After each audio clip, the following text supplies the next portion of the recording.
Terminal দেখতে পাচ্ছি। তার মধ্যে তার তো এখানে দুইটা, তিনটা টার্মিনাল কোথা থেকে এলো? তো করি ফায়ার করতেছে, তার মানে এখানে এসি সাপ্লাই এসেছে। তো সেকেন্ডারিতে আমি আপনাদের দেখাই, দেখেন কোনো স্পার্ক নাই, তার মানে আমাদের কমন একটি প্রবলেম হয়ে থাকে। তো কি প্রবলেম হয়ে থাকে, কিভাবে রিপেয়ার করবেন, ভিডিও সম্পূর্ণ দেখলেই বুঝতে পারবেন। তো দেখেন এখানে কিন্তু লাইন চলে আসছে। তো সেকেন্ড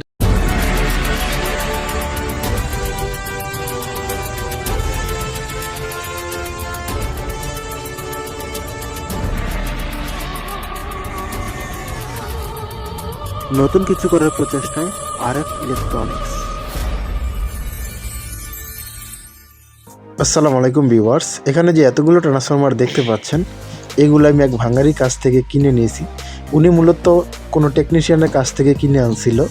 তো এগুলো আমি কেন আনছি, এগুলো আমি রিপেয়ার করে পুনরায় আবার ব্যবহার করার উপযুক্ত করব। দেখেন এখানে ট্রান্সফরমারটা কিন্তু আমি রিপেয়ার করছি সুন্দর মতো, এবং এই ট্রান্সফরমারটা রিপেয়ার করছি। তো যাই হোক, এখানে আমি অনেকগুলো রিপেয়ার করছি, অনেকগুলো করার বাকি আছে। তো ভাবলাম এই প্রসেসটা আমি আপনাদের যদি দেখাই দিই, তাহলে পরবর্তীতে আপনিও এগুলো কাজে লাগাতে পারবেন। যদি ওই ভাইটি জানতো তাহলে অবশ্যই এটিগুলো কাজেই লাগাতো, ভাঙারিকে দিত না। একটা ট্রান্সফরমার প্রায় 300 টাকার মতো লাগে, কিন্তু ওগুলো চাইনিজ, কিন্তু এই ট্রান্সফরমারগুলো অরিজিনাল। তো এই ট্রান্সফরমারটা আমি আপনাদের রিপেয়ার করে দেখাবো। রিপেয়ার করার পূর্বে ট্রান্সফরমারগুলো ভালোভাবে চেক করে নিতে হবে তো কি সমস্যা আছে। তো দেখতে পারলেন আপনারা, ট্রান্সফরমারগুলো কিন্তু একবার ফ্রেশ, প্রত্যেকটি ট্রান্সফরমার, কোনোটা পোড়া টোড়া নাই। যদি পোড়া থাকে তাহলে পুনরায় নতুন করে ওয়েল্ডিং করতে হবে, তাছাড়া কোনো গতি নেই। কিন্তু এই ট্রান্সফরমারটা যেহেতু পোড়া নাই, তো এই ট্রান্সফরমারে কমন একটি প্রবলেম হয়ে থাকে। তো কি প্রবলেম হয়ে থাকে, কিভাবে রিপেয়ার করবেন, ভিডিও সম্পূর্ণ দেখলেই বুঝতে পারবেন। তো প্রথমে আমি সেকেন্ডারি যে ওয়্যারটা আছে, আর সেই সেকেন্ডারি আমি কয়েলটাকে মেজার করব। দেখেন এখানে কিন্তু ওকে আছে, প্রথম 12 ভোল্ট, দ্বিতীয় 12 ভোল্ট কিন্তু ওকে আছে। তো এখন আমি প্রাইমারি যে ওয়েন্ডিং তারটা আছে, সেই তারটাকে আমি এখানে মেজার করব। তো দেখেন এখানে কিন্তু আমাদের মাপটা দেখাচ্ছে না। তো হয়তো ক্লিপটার কারণে সমস্যা হইতে পারে, আমি ক্লিপটা এখান থেকে কেটে ফেলবো। তো কেটে পুনরায় আবার চেক করব। যদি এখানে মাপ দেখায় তাহলে বুঝতে হবে ট্রান্সফরমারটা পুড়ে গেছে, শর্ট আছে, নয়তো ওকে আছে। তো যাই হোক, এখানে আমি মাপ দিই। দেখেন এখানে কোনো মাপ দেখাচ্ছেন না। তো মাপ না দেখার কারণ হচ্ছে এখানে একটা ফিউজ আছে, দেখি ফিউজটা কি কেটে গেল নাকি। তো দেখতে পাচ্ছেন ফিউজটা কিন্তু ওকে আছে। তো সমস্যাটা কোথায়? তো সমস্যাটা কোথায় সেটা আমাদের দেখতে হবে। ট্রান্সফরমারটাকে পোস্টমর্টম করতে হবে। তো পোস্টমর্টম করার আগে আমি ট্রান্সফরমারটির মধ্যে পাওয়ার সংযোগ করব এবং আপনাদের দেখানোর চেষ্টা করব সেকেন্ডারি কি আদৌ ভোল্টেজ আসে কি না সেকেন্ডারিতে। তো যাই হোক, এখানে আমরা কালেকশন করে নেই। আমি এসি সংযোগটা সিরিজে দিয়ে নিচ্ছি। অলরেডি সিরিজ সংযুক্ত করছি। দেখেন দুই তারে একখানো করি ফায়ার করতেছে, তার মানে এখানে এসি সাপ্লাই এসেছে। তো সেকেন্ডারিতে আমি আপনাদের দেখাই, দেখেন কোনো স্পার্ক নাই, তার মানে আমাদের ট্রান্সফরমারটি সক্রিয় হয় নাই। তো এখানে যে এসি ভোল্টেজটি আছে তা প্রুভ করার জন্য এখানে আমি একটি ফ্লেমিং বাতি লোড দিচ্ছি। দেখেন বাতিটি জ্বলতেছে, তার মানে 100% এখানে ভোল্টেজ আছে, কিন্তু ট্রান্সফরমারটি ওয়ার্কিং করতেছে না। তো দেখেন আমি এখানে ফায়ার করে দেখাচ্ছি আপনাদের। তো এখন আমি আবারও আপনাদের এই ফিউজটা চেক আপ করে দেখাবো। তো দেখেন আমি এখানে লুকোচুরি কিছু রাখবো না। তো ফিউজটা ওকে আছে, আমি এর আগে আপনাদের দেখিয়েছি। দেখেন, ওহম রেঞ্জে সিলেক্ট করতে হবে মিটারটি। ফিউজটি কিন্তু ওকে আছে। তো এখন ফিউজটি আমি আগের মতো রেখে দেব এবং এখন ট্রান্সফরমারটিকে আমরা অপারেশন করব। চলুন আমরা কাট সিট শুরু করি। তো প্রথমের উপরের যেই ইনসুলেশন লেয়ারটি আছে, এই লেয়ারটি আমরা কেটে ফেলবো। অবশ্যই এটা প্রাইমারি কয়েল, কিন্তু এই কয়েলে কিন্তু তারগুলো খুবই সূক্ষ্ম এবং চিকন থাকে। অবশ্যই এখানে একটু দেখে শুনে কাটবেন। এখানে দেখেন উপরের ইনসুলেশনটা উঠানোর পরে এখানে আমরা 3টি টার্মিনাল দেখতে পাচ্ছি।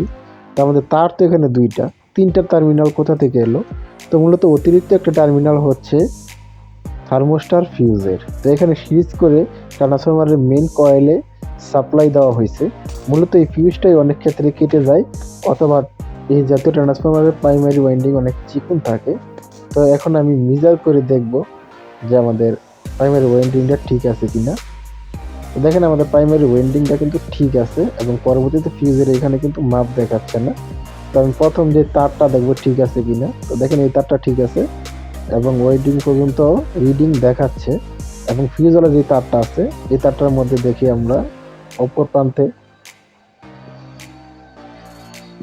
প্রান্তে লাইন আছে কিন্তু ফিউজের এখানে লাইনটা দেখাচ্ছে না। তো এখানে আমরা যদি চাই এটা আমরা শর্ট করে দিলে কিন্তু আমাদের সমস্যাটা সমাধান হয়ে যাবে। যেহেতু এই ভিডিওর মধ্যে আপনাদের আমি দেখাবো তাই এটাকে আরও পোস্টমর্টম করব এবং পোস্টমর্টম করে এটার থার্মোস্টার ফিউজটা খুঁজে বের করব।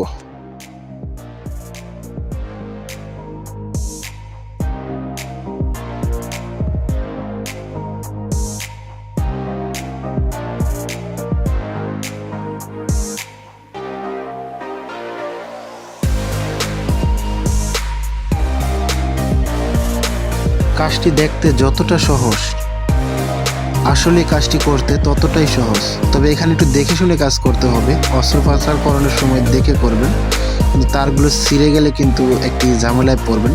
তো দেখেন ওই হচ্ছে আমাদের কাঙ্ক্ষিত থার্মোস্টার ফিউজটি। দেখেন আমি এখানে খুলে নিছি। মূলত এটাই আসামি, এটাই খারাপ হয়ে যায়। তো এটাকে আমি এখন মাল্টিমিটার আবার মেজার করে দেখাচ্ছি আপনাদের। তো দেখেন কোনো লাইন নেই, কন্টিনিউটি আমি দিতেছি, দেখেন শর্ট করে লাইন দেখাইতেছে, এখানে কোনো মান নাই, তার মানে এটাই খারাপ। তো আমরা এর পূর্বে মেপেও দেখছিলাম। তো আবারও আমি ট্রান্সফরমারটি আপনাদের মেপে দেখাইতেছি। তো দেখেন এখানে কিন্তু মিটারে মাপ দেখাইতেছে, দেখতে পাচ্ছেন মিটারে মাপ দেখাইতেছে। তো এখন আমরা এখানে ওই লুপটি লাগাই নিলেই হয়ে যাবে। ফিউজের মধ্যে যে লুপটা ছিল আমরা এখানে থার্মোস্টারটা বাদ দিয়ে দেব, তারপরে এই লুপটা আমরা পুনরায় এখানে লাগিয়ে নেব। তো যাই হোক, এখন আমরা ওয়্যারটিকে লাগিয়ে নেব। যেহেতু এটার উপরে একটা আবরণ আছে, অর্থাৎ ইনসুলেশন আবরণ, তো যার কারণে উপরে আমরা সোল্ডারিং করে নেব ভালো করে। তো এটা পিওর তামাও না আবার অ্যালুমিনিয়ামও না, এটা মিক্স তামা আর কি। তারটা অতটা পোক্তও না, কারণ তারটা অনেকটাই সূক্ষ্ম চিকন। তো এখানে একটু সতর্ক থাকতে হবে। তো টান খেলেই কিন্তু তারটা ছিঁড়ে যাবে, ছিঁড়ে গেলে একটু ভোগান্তিতে পড়তে হবে। তো দেখেন আমি তারটা সোল্ডারিং করেছি। এখন দেখেন আমি মিটারটার দিকে একটু লক্ষ্য করেন, দেখেন এখানে কিন্তু রিডিং দেখাচ্ছে। তো আশা করতে পারি আমাদের ট্রান্সফরমারটা কিন্তু রিপেয়ার হয়ে গেছে। তারপরে আমি ট্রান্সফরমারটা আপনার চেক করে দেখাবো। তো এখানে আপনারা যেই পোস্টমর্টমটা করলেন, তো করার পর এখানে আপনারা সুপারগুলো আটা ব্যবহার করবেন যাতে জিনিসটা পোক্ত হয়, নাহলে পরবর্তীতে টান খেলে কিন্তু ছিঁড়ে চলে আসবে তারটা। যেহেতু আমরা এখানে ইয়াটা ফালাই দিছি, থার্মোস্টার ফিউজটা ফালাই দিছি, তো এমনি কমজোরি হয়ে গেছে ট্রান্সফরমারটা। আপাতত আমি এখানে টেপিং করে দিলাম। তো টেপিং করে দিলাম, এখন আমি এটাকে লোড দিব। তো দেখেন এসি কর্ডটা আমি এটার সাথে সংযুক্ত করতেছি। তো এই হচ্ছে এসি কর্ডটা আমি এখানের সাথে সংযুক্ত করতেছি। এখন এটাকে আমি এসি সংযোগ দেব। তো সংযোগ দেওয়া শেষ, তখন আমি ফায়ার করে দেখাচ্ছি। তো দেখেন এখানে কিন্তু লাইন চলে আসছে। তো সেকেন্ডারিতে দেখাই, দেখেন অলরেডি কিন্তু এখানে ভোল্টেজ চলে আসছে, তার মানে কাজটি আমরা সাকসেসফুলি সফল হয়েছি। তো আমি এখানে যদি ভোল্টেজটা মেজার করি, দেখেন এসি 10-এ সিলেক্ট করলাম। আপনারা মিটার দিকে একটু লক্ষ্য করেন, দেখেন এটা সুন্দরভাবে হয়ে গেছে।